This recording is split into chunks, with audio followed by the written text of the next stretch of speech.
మీ పేరు అరవింద్. ఓకే, ఎన్నో అటెంప్ట్ ఇది? Second attempt. Second attempt. ఎలా ఉంది క్వశ్చన్ పేపర్? అంటే టైం అయితే సరిపోలేదు, లెంతీగానే ఉంది. ప్లస్ నార్మల్గా అడిగే సబ్జెక్ట్స్ నుంచి క్వశ్చన్స్ అడగలేదు. ఓకే, పాలిటీ ఎకనామిక్స్లో ఎక్కువ అడుగుతారు జనరల్గా. అవును. దాంట్లో ఈజీ కూడా ఉంటారు, డూయబుల్ క్వశ్చన్స్ అడుగుతారు దాంట్లో. ఇప్పుడు దాంట్లో కావాలని లెంతీ క్వశ్చన్స్ అడిగారు. ఓకే, చాలా ఎస్ఏ మనం నార్మల్గా మెయిన్స్లో ఎథిక్స్ ఉంటుంది కదా, ఆ క్వశ్చన్స్ కూడా అడిగేసింది దీంట్లోనే.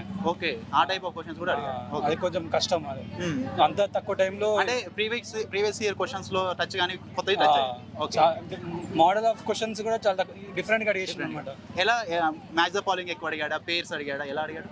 2020లో పేర్ ఇన్నోవేషన్ చేసారు కదా, ఇప్పుడు వేరేలాగా ఇన్నోవేషన్ చేసింది. మళ్ళీ కొత్త మోడల్ 3 స్టేట్మెంట్స్ ఇస్తారు, 3-4 స్టేట్మెంట్స్ ఇచ్చి దాని కింద స్టేట్మెంట్ ఇంటర్ప్రిటేషన్స్ ఇస్తారు.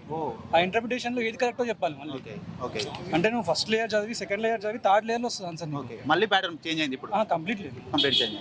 ఓకే, ఎన్ని అటెంప్ట్ చేశారు మీరు? 60-65. ఎంత ఉండొచ్చు కదా మీ అంచనా ప్రకారం? 2023లోనే ఉంటుందండి. సేమ్ అంతే ఉంటుంది, 75 to 80. బట్ కొత్త మోడల్ ఇంట్రొడ్యూస్ చేశారు. ఎందుకంటే సైన్స్ అండ్ టెక్ ఎన్వైరన్మెంట్ కొంచెం ఈజీగా అడిగిండు, కాకపోతే మిగతా అన్ని టఫ్ ఉన్నాయి. కరెంట్ అఫైర్స్ చాలా ఎక్కువ వచ్చాయా?